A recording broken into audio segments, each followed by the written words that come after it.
Assalamualaikum warahmatullahi wabarakatuh. Bismillah, alhamdulillah, assalatu wassalamu ala rasulillah wa ala alihi wa sahbihi wa mawalah. Wala hawla wala quwwata illa billah. Amma ba'd. Para siswa-siswi MTS Negeri 1 Majalengka yang ibu banggakan, khususnya para siswa-siswi kelas 7-6 yang ibu cintai. Sebelumnya ibu minta maaf sebab mungkin kalian bertanya-tanya, siapa sih ibu ini? Dan mau apa? Kok tiba-tiba masuk grup WA? Pasti kepo kan? Nah, oleh karena itu, perkenankan ibu untuk memperkenalkan diri kepada kalian semua. Jadi, ibu itu mahasiswa dari Universitas Hasyim Asy'ari Tebu Ireng, Jombang. Nah, ada yang tahu Jombang itu di mana? Jombang itu berada di Jawa Timur, jauh ya. Tetapi kalau tempat tinggal ibu itu masih di Kecamatan Luyumunding, yaitu di Desa Ciparai. Oh iya, barangkali ada yang mau tahu nama ibu? Nama ibu cukup unik loh. Inde Nadia Umah. Kalian boleh panggil Ibu Inde. Adapun ibu tampil di sini dengan maksud akan melaksanakan PPL, praktek pengalaman lapangan. Apa maksudnya? Ibu kan di sini sekarang semester 6. Maka dari itu, dari pihak kampus menugaskan ibu untuk melaksanakan PPL di sekolah ini bersama kalian. Maka dari itu, sekali lagi ibu mohon maaf, ibu minta bantuan kalian agar kegiatan belajar bersama ibu berjalan dengan lancar. Amin. Nah, sebelumnya kalian kan belajarnya bersama Ibu Haja Husnul. Untuk saat ini kalian belajarnya bersama ibu ya. Jadi pokoknya suka nggak suka, senang nggak senang, kalian harus tetap senang. Dalam kesempatan ini, ibu akan mengajar kalian melalui WA dan YouTube. Kurang lebihnya 3 kali pertemuan, tapi mudah-mudahan untuk selanjutnya kita bisa belajar tatap muka. Amin ya robbal alamin.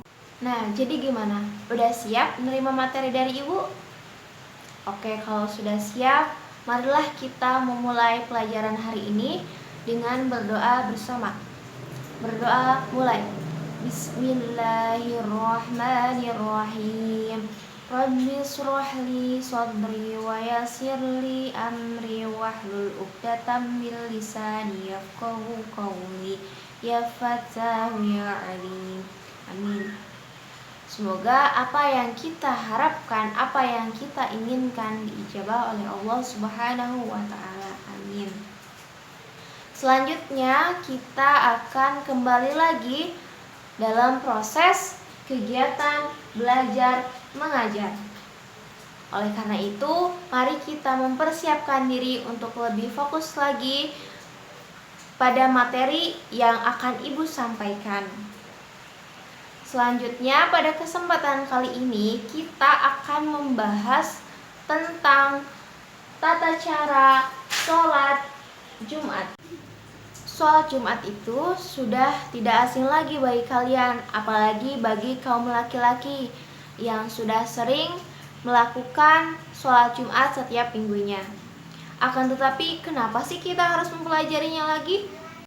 Padahal kita semua sudah mengetahuinya kan? Nah, akan ibu jelaskan sebentar ya. Setelah kita mempelajari tata cara sholat Jumat ini, diharapkan kalian bisa menjelaskan ketentuan tata cara sholat Jumat dalam nilai-nilai pendidikannya. Yang kedua, Diharapkan kalian bisa mempraktekkan tata cara sholat Jumat dengan baik dan benar. Itulah tujuan pembelajaran kita hari ini. Gimana, sudah siap untuk menerima materi hari ini? Oke, kalau sudah siap kita mulai. Namun sebelumnya Ibu mau tanya nih, kenapa sih sholat Jumat itu diwajibkannya hanya laki-laki? Ada hadis yang menjelaskan bahwa sholat Jumat itu diwajibkan hanya untuk laki-laki. Hadis riwayat Abu Daud. Bismillahirrahmanirrahim. Al-jumu'atu haqqun wajibun ala kulli muslimin fi jama'atin illa arba'atan. Abdun mamlukun, aw imru'atun, aw sayyibun, aw maridun. Rawahul Abu Daud wal Hakim. Yang artinya, sholat Jumat itu hak yang wajib dikerjakan setiap muslim laki-laki dengan berjamaah, kecuali 4 macam orang, yaitu hamba sahaya, wanita, anak-anak, dan orang sakit. Jadi sangat jelas ya di situ bahwa yang wajib mengerjakan sholat Jumat itu laki-laki. Jadi kalian yang merasa laki-laki harus wajib mengerjakan sholat Jumat. Karena kalau misalkan gak mau itu ya berdosa. Mau gak mau ya harus mau. Begitu, kecuali kalau misalkan lagi sakit atau misalkan ada badai atau hujan lebat, itu diperbolehkan menggantinya dengan sholat zuhur. Paham ya? Masih semangat yang di rumah?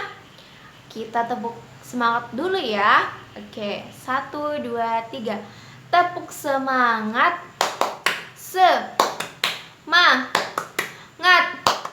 Semangat. Yeay.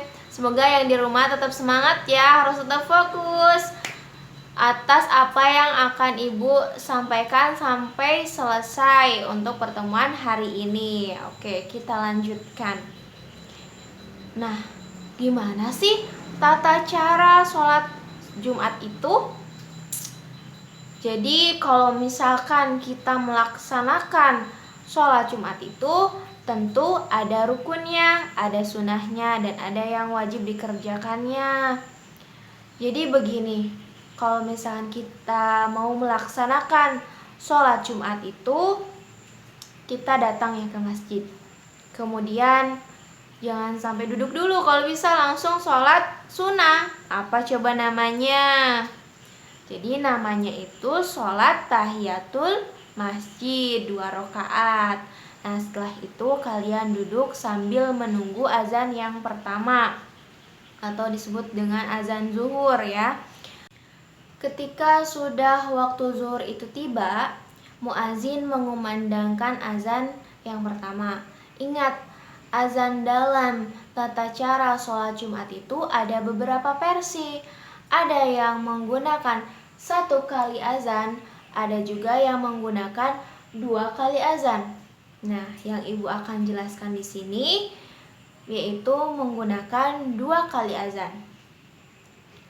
Jadi kalau misalkan muazin sudah mengumandangkan azan yang pertama, jamaah langsung melaksanakan sholat sunnah qobliyah.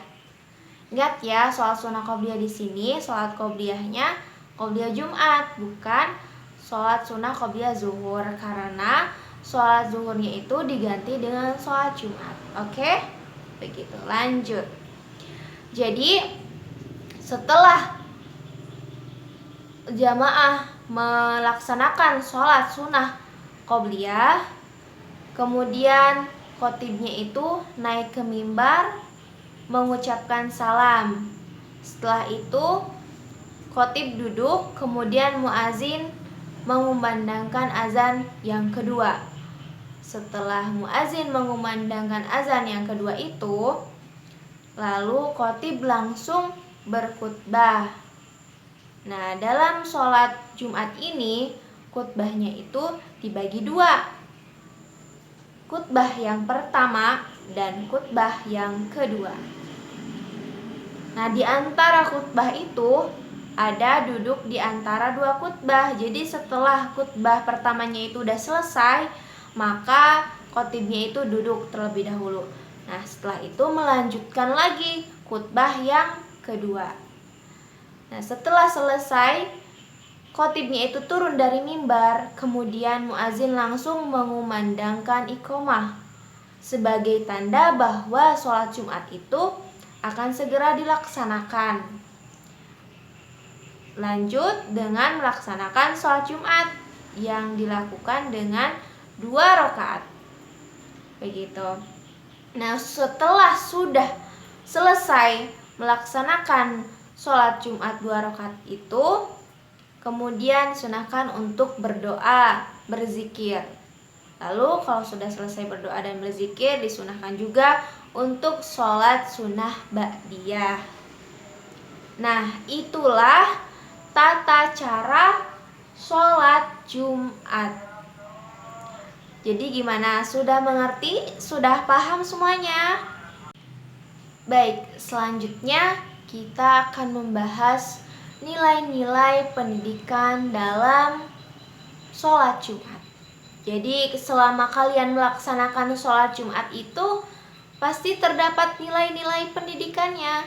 Maka dari itu kita bersama-sama akan membahas dan memperjelas nilai-nilai pendidikan dalam sholat Jumat. Coba kalian dilihat di LKS-nya. Di situ ada menjelaskan beberapa nilai-nilai dalam sholat Jumat. Nilai-nilai pendidikan ya tentunya. Yang pertama itu disiplin waktu. Sholat Jumat dilakukan 1 minggu sekali. Tentunya di hari Jumat. Kalau misalkan di hari Rabu, namanya bukan sholat Jumat ya, berarti sholat Rabu. Tapi ini bukan, ini dilaksanakannya pada hari Jumat. Dan waktunya juga khusus, yaitu waktu sholat zuhur. Pelaksanaan sholat Jumat itu mendidik umat untuk menggunakan hari Jumat dengan sebaik-baiknya dan segera untuk mengingat kepada Allah. Nah, itu nilai dalam disiplin waktu. Kemudian yang kedua, memilih untuk mengingat Allah dan tidak hubbu dunia. Di sini sudah dijelaskan dalam ayat suci Al-Quran, yaitu surat Al-Jumu'ah ayat 9 yang berbunyi, Bismillahirrahmanirrahim. Ya ayyuhalladzina amanu idza nudiya lis-sholati min yaumil jumu'ati fas'au ila dzikrillahi wa dharul bai'. Dzalikum khairul lakum in kuntum ta'lamun. Yang artinya, hai orang-orang yang beriman, apabila telah diseru untuk melaksanakan sholat di hari Jumat, maka segeralah mengingat kepada Allah dan tinggalkanlah jual beli. Yang demikian itu baik bagimu jika kamu mengetahui. Nah, di situ sudah jelas kita dianjurkan untuk melaksanakan sholat Jumat. Sangat tegas sekali. Sampai-sampai ketika orang yang sedang beraktivitas seperti berniaga atau jual beli itu harus ditinggalkan. Begitu. Jadi kalau bisa di hari Jumat itu segala aktivitas sampai dijadwal ya, sampai misalkan sampai jam 10 atau jam 11 karena untuk persiapan sholat Jumat, jangan sampai terburu-buru gitu. Dan jangan berarti tadi jangan ditinggalkan atau jangan sampai lalai, karena itu akan berdosa. Jadi itulah, kita jangan sampai hubbu dunia. Nah, untuk selanjutnya ini nilai kebersamaan. Yang sholat Jumat itu dilaksanakannya secara berjamaah. Pasti semua penduduk umat Islam itu melaksanakannya. Jadi perkumpulan orang-orang Islam terbesar, terasalah kebersamaannya. Untuk selanjutnya itu nilai menghargai orang lain. Ketika kalian sedang mendengarkan khotib berkhutbah, Kalian itu tidak boleh bercakap-cakap atau ngobrol. Kalau misalkan kalian terdengar tapi tidak jelas, tetap kalian harus mendengarkan. Karena kalau misalkan kalian tidak mendengarkan atau kalian malah melanggar seperti ngobrol atau bercakap-cakap, itu sama halnya kalian itu tidak melaksanakan sholat Jumat, karena jadi sia-sia. Jadi tidak boleh ya, karena sekarang kalian sudah tahu nih.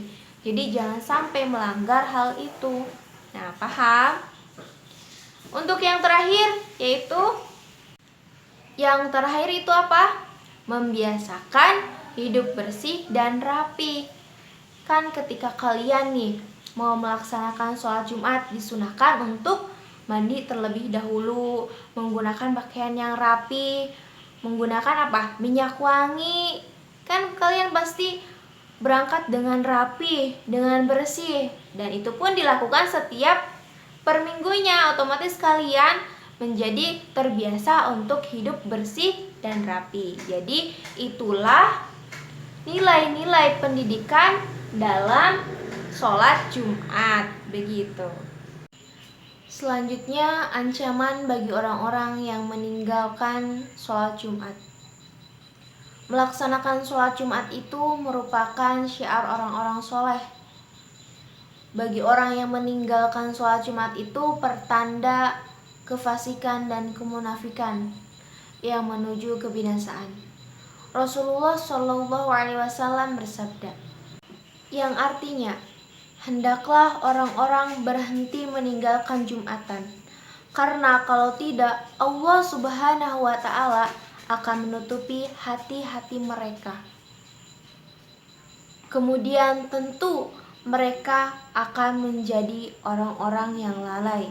Hadis riwayat Muslim. Nauzubillah. Nah, setelah kalian mengetahui hadis ini, tentu kalian harus lebih rajin lagi untuk melaksanakan sholat Jumat. Jangan sampai meninggalkan. Karena itu tadi ancamannya ketika seseorang itu meninggalkan, maka Allah akan menutupi hati-hati mereka.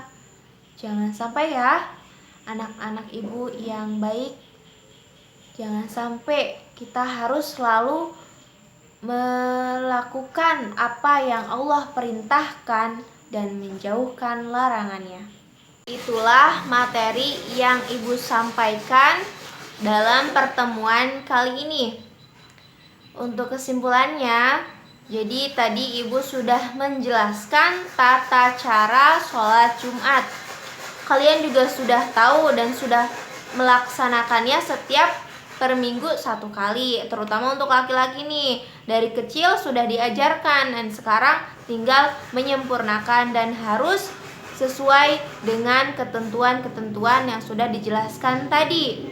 Kemudian ketika kalian melaksanakan sholat Jumat itu terdapat nilai-nilai pendidikan yang kalian harus ketahui. Dan ternyata tadi sudah ibu jelaskan ya nilai-nilainya di dalam sholat Jumat.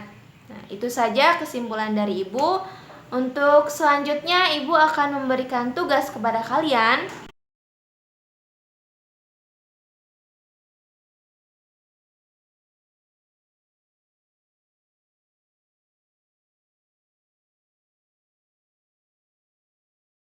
Sebelumnya ibu ucapkan terima kasih karena kalian sudah belajar bersama ibu untuk hari ini. Dan ibu mohon maaf, pasti ibu banyak kekurangan dan banyak kesalahan. Sebelum kita menutup pelajaran hari ini, kita membaca hamdalah. Alhamdulillahirabbil alamin. Terima kasih. Wassalamualaikum warahmatullahi wabarakatuh.